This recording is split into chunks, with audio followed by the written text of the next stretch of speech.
지금 많은 나라들이요, 코로나 바이러스 때문에 경기가 너무 나빠졌습니다.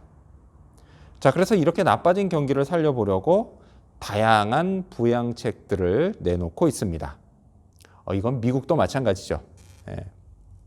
자, 그런데요, 미국 정부가 얼마 전에 내놓은 부양책을 놓고 지금 말들이 많습니다.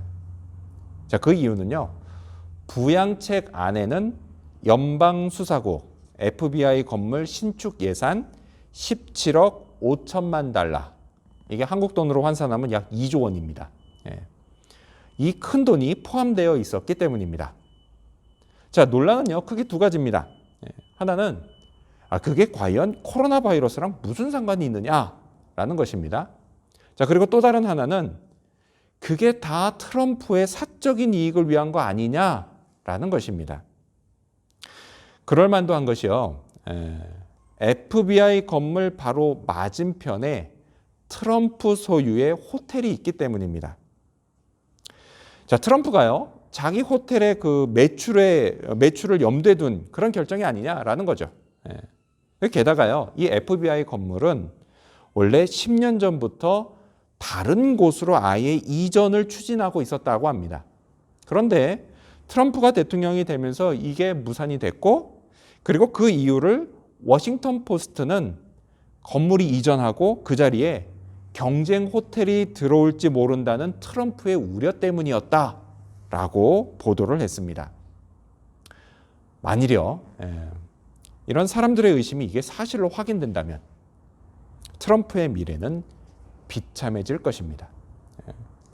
우리 조국 대한민국도요, 이와 비슷한 일로 인해서 전직 대통령이 2명이나 구속됐기 때문입니다. 자, 대개 사람들은요, 권력을 이용해서 사적인 이익을 도모하는 걸 범죄로 봅니다. 자, 하나님도요, 하나님이 주신 권력을 그릇된 목적으로 사용할 때 그걸 범죄로 보십니다.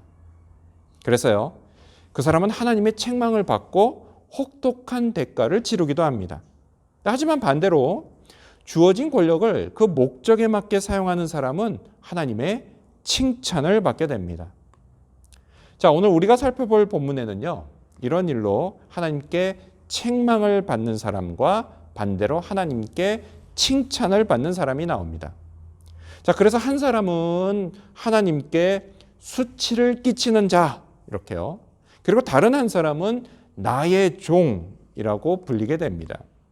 이 두 사람은 누구냐? 바로 셈나와 엘리야김입니다. 자, 이 두 사람은요, 남유다 히스기야 왕 때 차례로 권력을 잡았던 사람들입니다.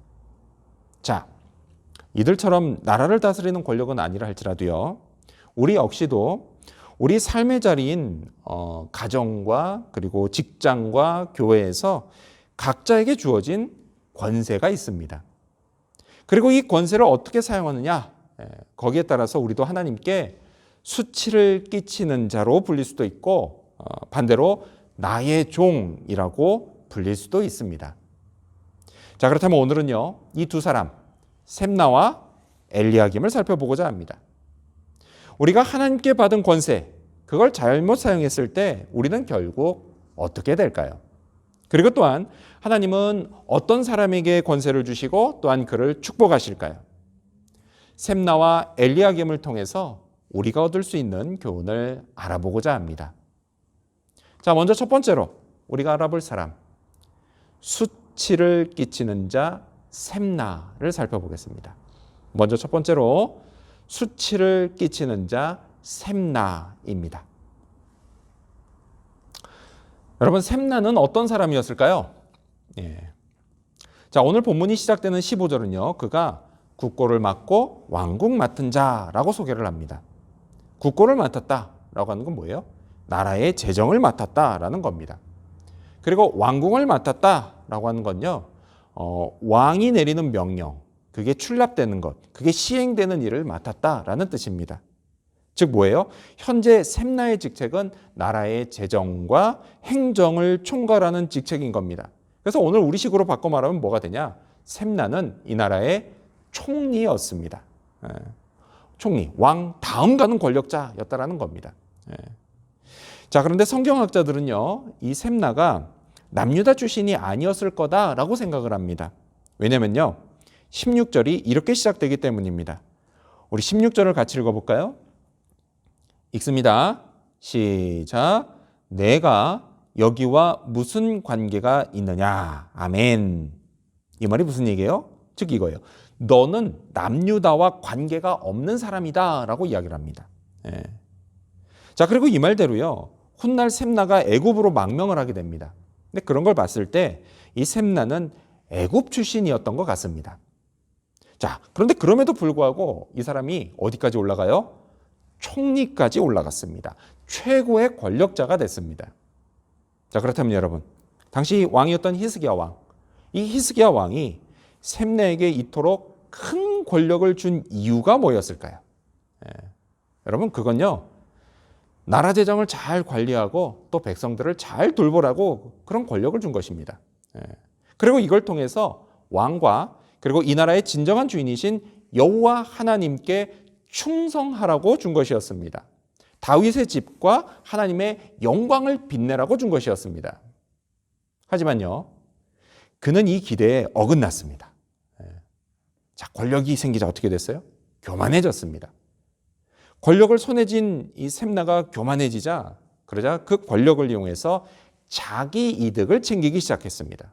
그리고 그것의 결정판이 뭐냐? 그게 바로 자기 묘실을 만드는 일이었습니다.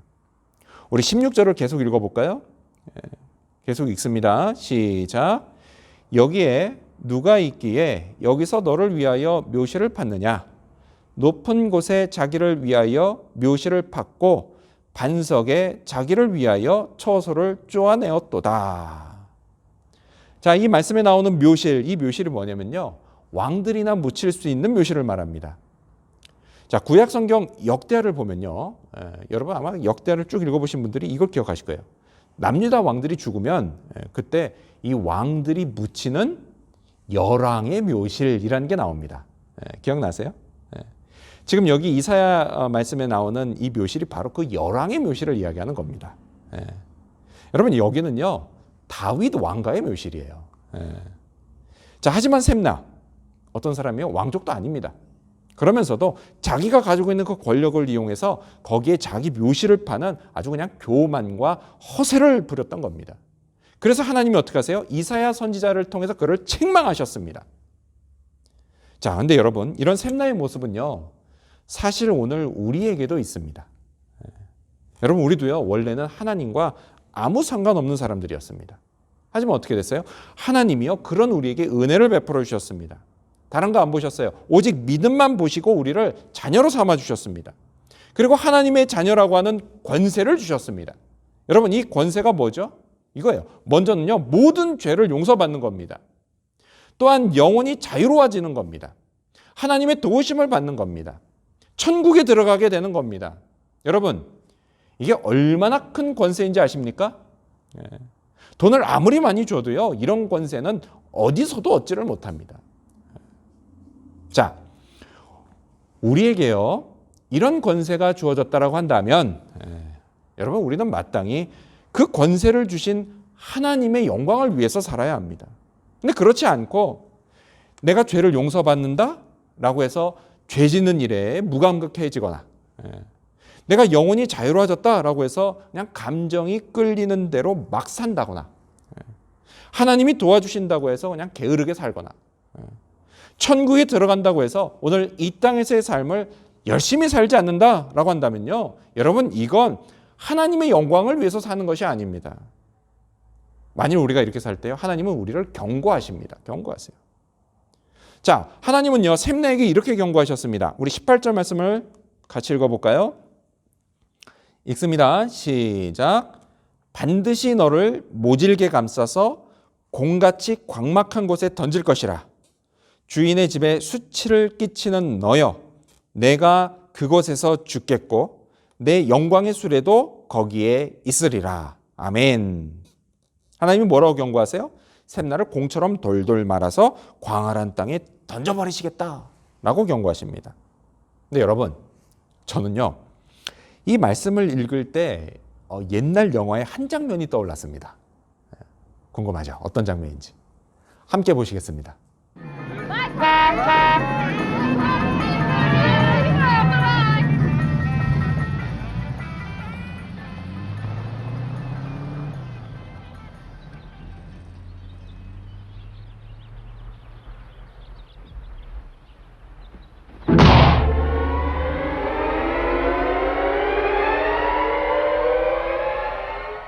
바로 이겁니다. 예. 분노한 슈퍼맨. 예. 그 슈퍼맨처럼 하나님이 우리를 저 멀리 그냥 뻥 차버리신다는 겁니다. 예. 여러분, 가뜩이나 이게 전능하신 분이신데요. 힘이 엄청나신 그런 분이신데 그런 하나님이 발로 그냥 뻥 차버리면 얼마나 멀리 날아가 버릴까요? 예. 하나님은요, 그렇게 뻥 멀리 날려버리신 그곳, 샘나가 그곳에서 죽게 될 거다라고 말씀을 하십니다.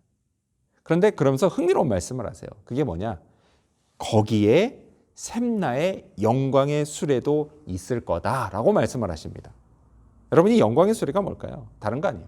최고급 마차를 이야기하는 겁니다. 최고급 마차. 오늘 우리식으로 얘기하면요, 고급 세단입니다. 고급 세단. 근데 하지만 여러분, 아무리 최고급 마차가 있으면 뭐합니까? 죽는 마당에 그게 무슨 소용이 있겠습니까?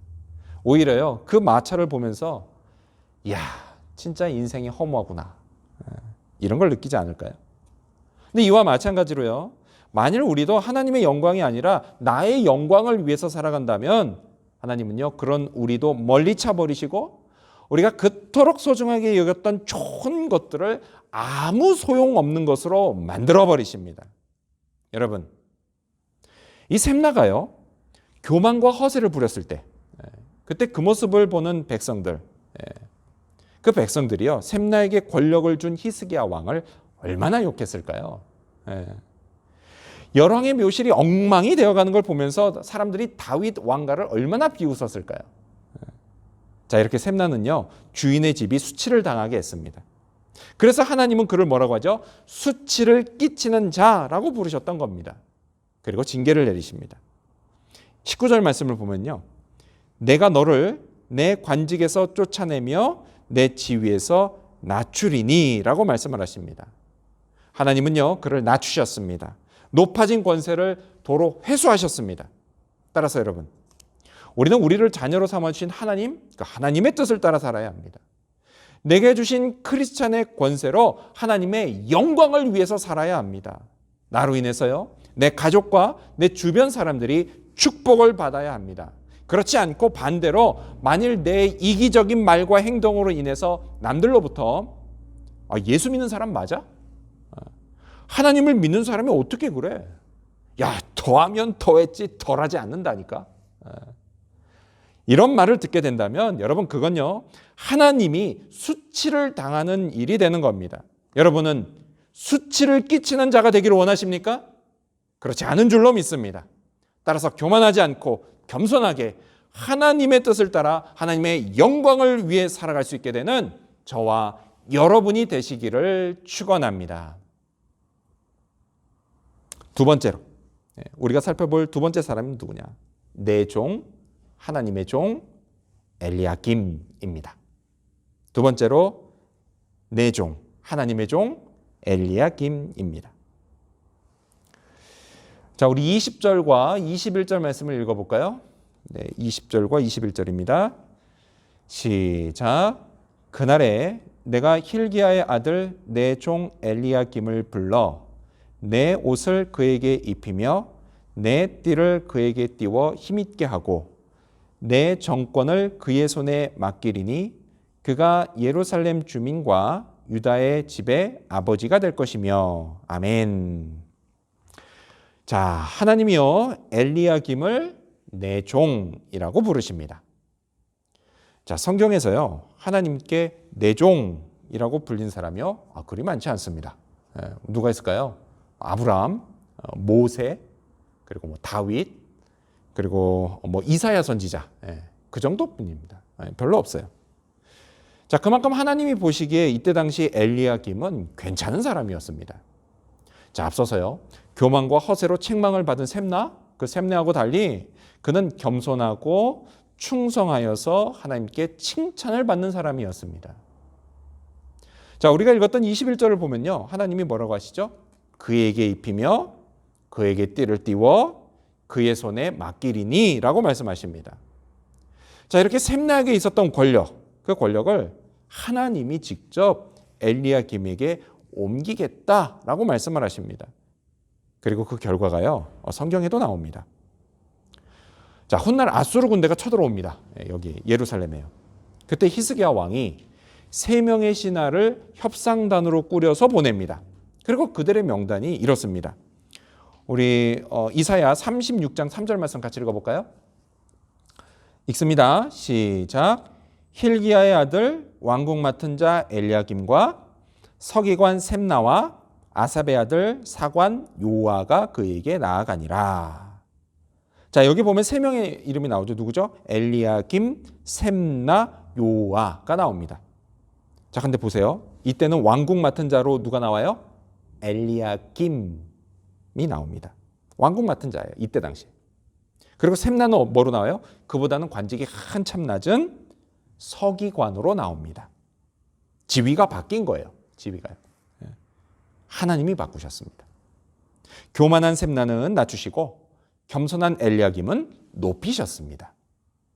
자, 그리고요. 다시 오늘 본문으로 돌아와서 엘리야김이 예루살렘 주민과 유다의 집의 아버지가 될 거라고 말씀하십니다. 아버지. 이 아버지가 히브리어로 뭔지 아십니까? 아브입니다. 아브. 자, 근데 이 아버지는요. 원래 이제 1차적으로는 정치적으로 가장 높은 사람을 가리키는 말입니다.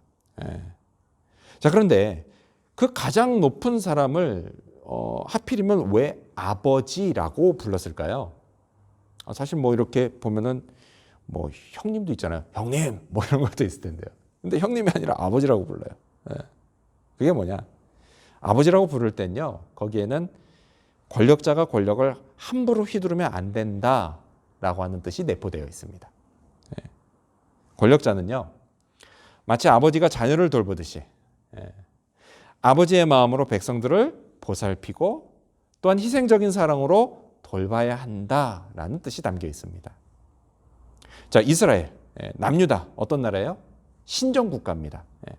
이런 신정국가의 지도자로서의 그 권력자는 뭐 정치적으로뿐만이 아니라 영적으로도 백성들을 잘 이끌어야 하는 겁니다.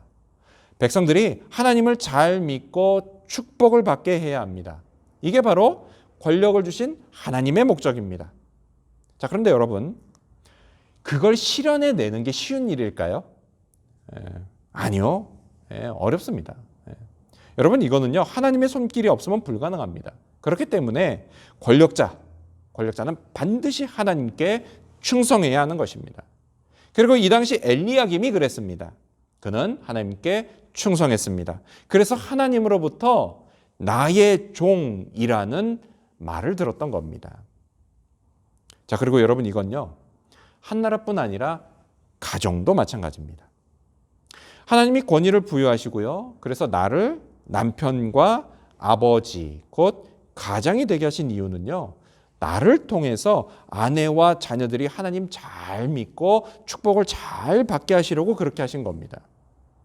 내 안에 하나님 아버지의 마음을 품고 그 마음으로 아내를 사랑하고 자녀들을 양육하라고 세워주신 것입니다. 근데 여러분 이건 교회도 마찬가지예요. 하나님이 권위를 부여하셔서 목사를 세우고 직분자를 세우신 이유도 이들의 인도를 통해서 교인들이 하나님을 잘 믿고 축복을 받게 하시려는 것입니다. 따라서요. 이를 위해서 집안의 가장과 교회의 목사와 직분자에게 요구되는 것, 그게 바로 충성입니다. 충성이에요. 하나님의 권위 아래서 충성하는 겁니다. 하나님 말씀에 순종하는 겁니다. 하나님 아버지의 마음을 품을 수 있게 해달라고 기도하면서 영적인 사람이 되어가는 것입니다. 계속해서 하나님은 이렇게 말씀하십니다. 우리 22절 말씀 읽어볼까요? 읽습니다. 시작. 내가 또 다윗의 집의 열쇠를 그의 어깨에 두리니 그가 열면 닫을 자가 없겠고 닫으면 열 자가 없으리라. 아멘. 하나님 뭐라고 하세요? 다윗의 집 열쇠를 엘리야김 어깨에 두겠다라고 말씀을 하십니다. 이게 무슨 말일까요? 여러분, 다윗의 집, 곧 다윗 왕가죠. 다윗 왕가는요. 다윗이 하나님과 맺은 언약을 따라서 하나님께 받은 왕권이 있습니다. 왕의 권세가 있어요. 자, 그런데요, 이 권세를 잠깐 누구에게 맡길 때는 그것을 상징하는 게 뭐냐? 바로 열쇠입니다. 따라서 하나님 하신 말씀이 뭐예요?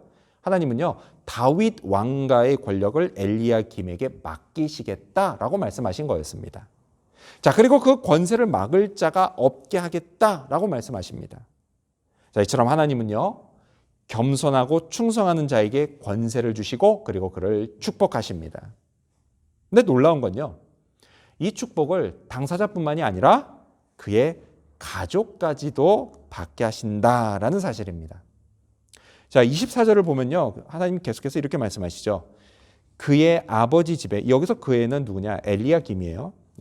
그의 아버지 집의 모든 영광이 그 위에 걸리리니 그 후손과 족속되는 각 작은 그릇 곧 종지로부터 모든 항아리까지니라. 아멘. 자, 엘리야김 한 사람으로 인해서 집안 모든 사람들이 축복을 받게 된다라고 말씀하셨습니다. 근데 여러분, 이와 마찬가지로요, 오늘 우리 가정을 위해서 그리고 우리 교회를 위해서 가장과 목사와 직분자로 하나님께 충성하는 사람, 그 사람으로 인해서 가정에서는 모든 식구들이, 또한 교회에서는 모든 교인들이 축복을 받게 됩니다. 가족을 돌보고 교인들을 섬기는 일, 예, 맞습니다. 물론 힘들 때도 있습니다.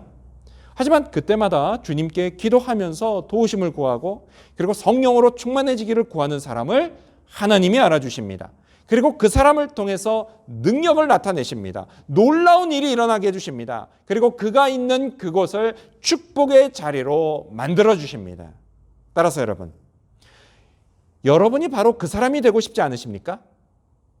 나로 인해서 우리 가족들이, 우리 식구들이 축복을 받는 걸 보고 싶지 않으십니까? 나로 인해서 우리 교인들이 행복해지는 걸 보고 싶지 않으십니까? 저는요, 우리 모두가 다 바로 그런 사람이 되기를 바랍니다. 여러분, 이건요, 불가능한 일이 아니에요. 지금 이 순간부터요, 내가 바로 그 사람이 되겠다고 결심하면 됩니다. 그리고 도와달라고 주님께 기도하면 됩니다.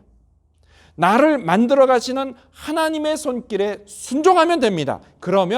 그러다가 실패해도요, 다시 하면 되는 것입니다. 우리는 분명히요, 충성스러운 하나님의 종, 축복의 사람들이 될 수 있습니다. 그리고 이를 통해서 우리의 가정과 교회를 축복의 자리로 만들어갈 수 있게 되는 저와 여러분이 되시기를 축원합니다. 마지막 세 번째로, 자, 오늘 본문을 통해서 얻을 수 있는 교훈이 뭐냐? 그건 바로 죄성을 경계해야 한다라는 것입니다. 마지막 세 번째로 우리는 죄성을 경계해야 합니다. 23절 말씀을 함께 읽겠습니다. 23절입니다. 시작. 못이 단단한 곳에 박힘같이 그를 견고하게 하리니 그가 그의 아버지 집의 영광의 보좌가 될 것이요. 아멘. 여러분, 우리가요, 어떤 일을 확실히 할 때 뭐라고 말하죠? 못을 박는다라고 말을 합니다. 그렇죠? 자, 그런데 하나님도요, 엘리야김의 권력을 확실히 해주겠다라고 하시면서 뭐라고 하세요? 못을 박는다라고 말씀을 하십니다.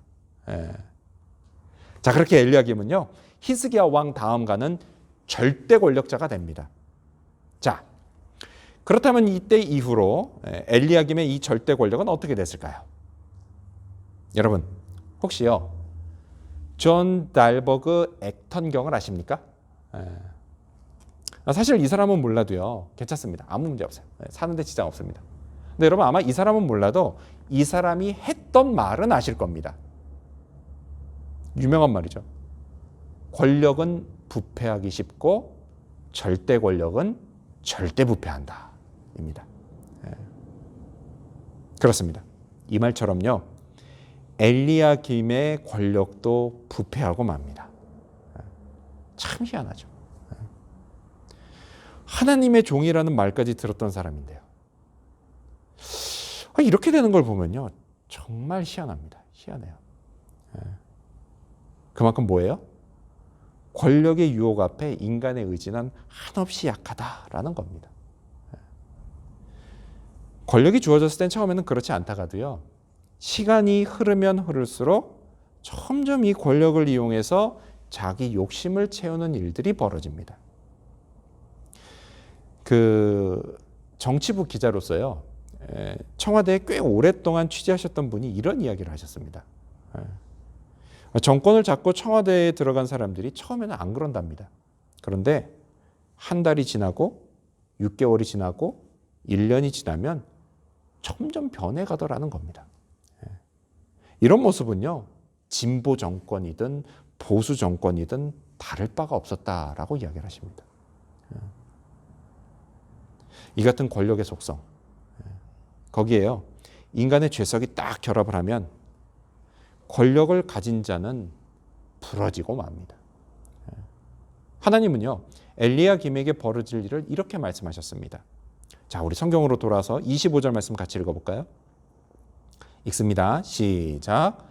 만군의 여호와께서 이르시되 그날에는 단단한 곳에 박혔던 못이 사그리니 그 못이 부러져 떨어짐으로 그 위에 걸린 물건이 부서지리라 하셨다 하라. 나 여호와의 말이니라. 아멘. 하나님 뭐라고 하셨어요? 못이 삭는다라고 하십니다. 삭는다는 게 뭐예요? 녹슬고 부식된다는 거죠. 결국 어떻게 됐다고요?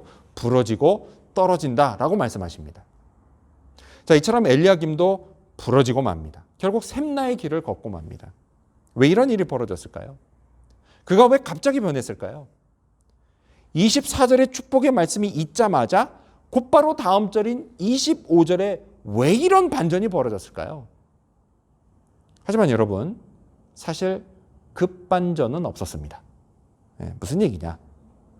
이 25절에 나오는 그날, 그날은요, 사실 상당히 오랜 세월이 흐른 어느 날을 뜻하기 때문입니다.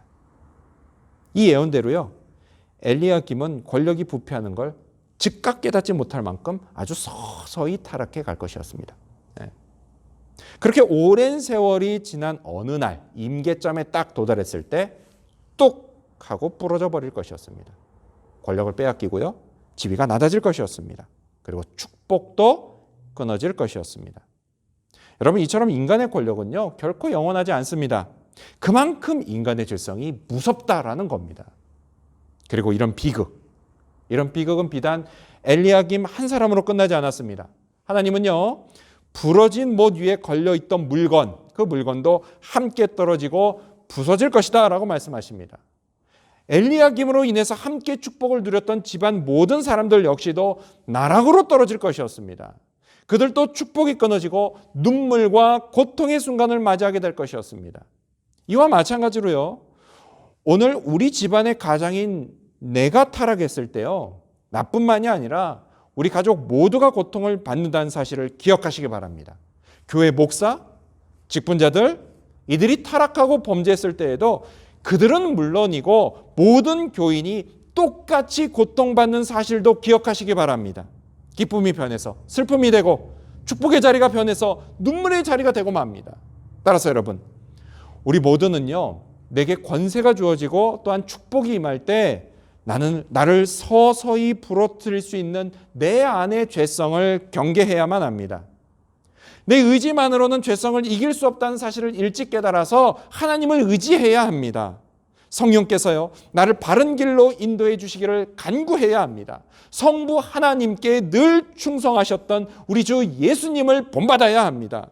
그리고요, 내게 있는 권세와 축복, 이건 내가 뭘 잘해서 받은 것이 아니라 은혜로 하나님께로부터 왔다는 사실을 잊지 않고 하나님 앞에 겸손해야 합니다.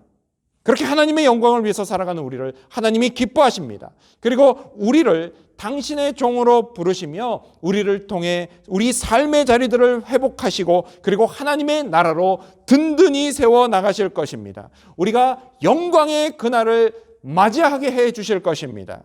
따라서 그날이 올 때까지 하나님께 더욱 충성하고 순종할 수 있게 되는 저와 여러분, 그리고 우리 지구촌교회 모든 성도님들이 되시기를 주님의 이름으로 축원합니다.